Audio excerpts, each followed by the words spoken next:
سیدنا عمر فاروق رضی اللہ عنہ دعا کیا کرتے تھے کہ اے اللہ مجھے اپنی راہ میں شہادت نصیب فرما، مجھے اپنے رسول کے شہر میں موت دے۔ خلافت کے 11ویں سال اللہ تعالیٰ نے ان کی یہ دونوں دعائیں پوری کر دیں۔ جمعے کے دن مسجد میں خطبہ دیا جو بہت طویل تھا۔ اس میں لوگوں کو بہت نصیحتیں کی۔ اس خطبے میں اپنے ایک خواب کا ذکر کیا اور فرمایا، میں سمجھتا ہوں میری موت کا وقت آ پہنچا ہے۔ مدینے میں مغیرہ بن شعبہ کا ایک غلام تھا۔ یہ ایرانی تھا، اچھا کاریگر تھا۔ اس کا نام ابو لؤلؤ فیروز تھا۔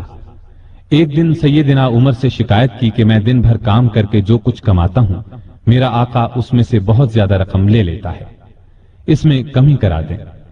سیدنا عمر نے پوچھا، تم کون سا کام جانتے ہو؟ اس نے کہا، میں لوہار بھی ہوں، بڑھئی بھی ہوں اور بیل بوٹے بھی بنانا جانتا ہوں۔ سیدنا عمر نے دریافت کیا، تمہارا آقا تم سے روزانہ کتنی رقم لیتا ہے؟ اس نے کہا، 2 درہم روزانہ۔ اس پر سیدنا عمر نے فرمایا، تم جو کام جانتے ہو اس کے مقابلے میں تو یہ رقم زیادہ معلوم نہیں ہوتی۔ اس پر ابو لؤلؤ ناراض ہو کر چلا گیا۔ اگلے دن ابو لؤلؤ فجر کی نماز سے پہلے مسجد میں چھپ کر بیٹھ گیا۔ سیدنا عمر لوگوں کو نماز پڑھانے لگے تو اس نے کونے سے نکل کر 2 دھاری خنجر سے امیر المؤمنین پر 6 وار کیے اور پھر صفوں میں کھڑے مسلمانوں کو زخمی کرتا باہر بھاگا، لیکن مسلمانوں نے پکڑ لیا۔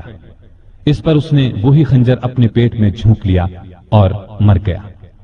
ادھر امیر المؤمنین شدید زخمی ہو گئے۔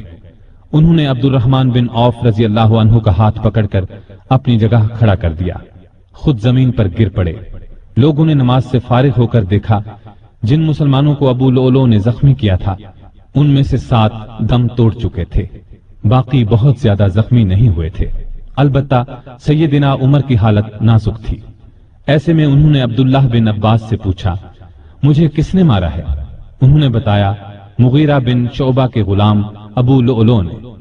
یہ سن کر فرمایا، اللہ کا شکر ہے میری موت کسی ایسے شخص کے ہاتھ سے نہیں ہوئی جو اسلام کا دعویٰ کرتا ہو۔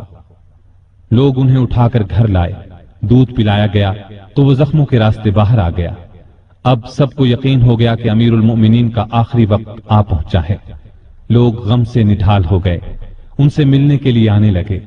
ایک نوجوان ایسے میں ملنے آیا، اس نے کہا، اے امیر المؤمنین، آپ اللہ کی بشارت سے خوش ہو جائیں، آپ ان اصحاب میں سے ہیں جو بہت پہلے اسلام لائے اور رسول اللہ کے ساتھی بنے۔ خلیفہ بنائے گئے تو آپ نے انصاف سے کام لیا، پھر آخر آپ کو شہادت نصیب ہو گئی۔ ام المومنین عائشہ صدیقہ رضی اللہ تعالی عنہا کے پاس جاؤ اور کہو، عمر بن خطاب آپ کو سلام کہتا ہے اور اپنے 2 ساتھیوں یعنی نبی کریم صلی اللہ علیہ وسلم اور ابو بکر کے ساتھ دفن ہونے کی اجازت چاہتا ہے۔ عبداللہ بن عمر عائشہ صدیقہ کی خدمت میں حاضر ہوئے۔ وہ اس وقت سیدنا عمر کے صدمے میں رو رہی تھیں۔ ان کا پیغام سن کر فرمایا، یہ جگہ میں نے اپنی قبر کے لیے رکھی تھی، لیکن اپنے آپ پر عمر کو ترجیح دیتی ہوں۔ سیدنا عبداللہ یہ جواب سن کر واپس آئے اور سیدنا عمر کو ان کا جواب بتایا۔ آپ نے اللہ کا شکر ادا کیا، پھر فرمایا، میں مر جاؤں تو میرا جنازہ اٹھا کر وہاں لے جانا اور انہیں سلام کر کے ایک بار پھر عرض کرنا، عمر بن خطاب اجازت طلب کرتا ہے، اگر اجازت دے دیں تو مجھے اندر لے جا کر دفن کر دینا، اور اگر انکار کر دیں تو عام مسلمانوں کے قبرستان میں دفن کر دینا۔ آپ 27 ذی الحج 23 ہجری کو زخمی ہوئے۔ 3 دن بعد 1 محرم 24 ہجری کو وفات پائی اور شہادت کے درجے پر فائز ہوئے۔ اس وقت عمر 63 سال تھی۔ جنازہ چارپائی پر رکھا گیا تو چاروں طرف لوگ جمع ہو گئے۔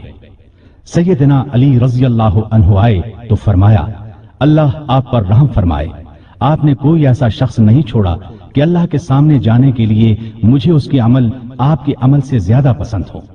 اللہ کی قسم مجھے امید تھی کہ اللہ آپ کو آپ کے دونوں ساتھیوں کے ساتھ رکھے گا، اس لیے کہ میں اکثر رسول اللہ صلی اللہ علیہ وسلم کو اس طرح فرماتے ہوئے سنا کرتا تھا، میں گیا اور ابو بکر و عمر گئے، میں داخل ہوا اور ابو بکر و عمر داخل ہوئے، میں نکلا اور ابو بکر و عمر نکلے۔